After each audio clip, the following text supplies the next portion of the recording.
kailian nga adaptoy nga naunong tamnang rabi. Nabindisyonan nga rabi kada tayo nga awan iti sa isang masigabong pagtitipon para sa Christmas lighting ceremony at fireworks display ng lungsod na nagsilbing hudyat sa pagsisimula ng Kapaskuhan, naghatid ng pamaskong mensahe si Vice Mayor Attorney Dick G. Balao para sa kapayapaan, kasiyahan at pananampalataya. Sa nasabing pagdiriwang na ginanap sa gabi ng December 2, 2024, pinangunahan ni Vice Mayor Balao ang pagbati sa mga nakilahok at nanood sa mga palabas na nagdala ng liwanag sa syudad para ipagdiwang ang kagandahan ng Pasko at pagkakaisa ng komunidad.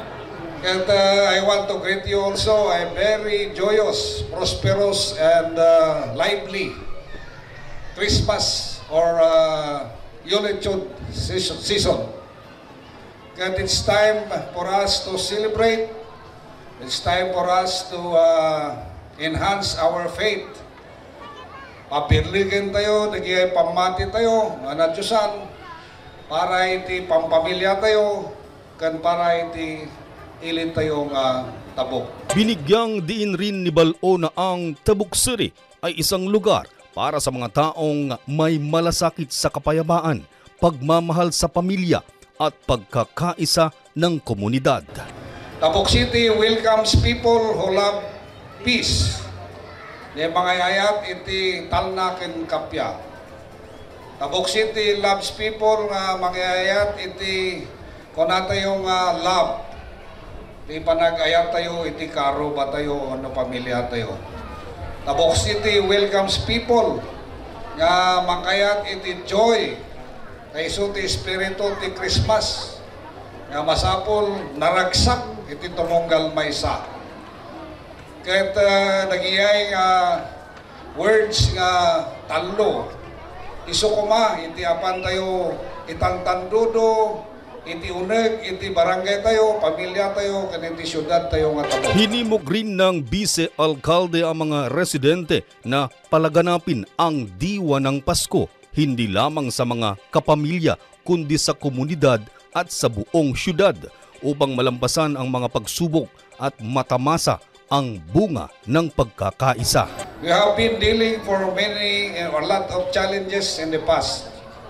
But you have seen how resilient our city government headed by our energetic mayor. Oray kasano nagigay trials, wano ko na tayo nga pagsubok. Ngayon may iti opisyalis yo, magrugi iti apo, kiniapo mayor, kat natakderan tayo nga nagmaymaysa. Natakderan tayo nga naornos iti gobyerno lokal tayo. Kahit makita tayo met, we are already reaping the benefit of being one and united. Kati so kuma iti mensahe mi kini Apo Mayor, nga itultuloy tayo dito nga tulong-tulong sa pagsulong.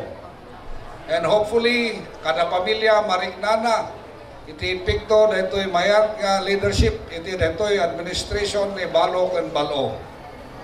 Kahit masapol no mabalin kat itultuloy yo, namang tultulong ka na kami, ano mang subsuporta, iti dito yung administration, tapno kasta, next Christmas, mas naragragsak, kan mas nagprogreso pa, iti ilit tayo tabok. Sa pamamagitan ng nasabing pailaw, formal na sinalubong ng lungsod ang pagdiriwang, pananampalataya at pagkakaisa na naghahanda para sa isang masayang Pasko at masaganang bagong taon.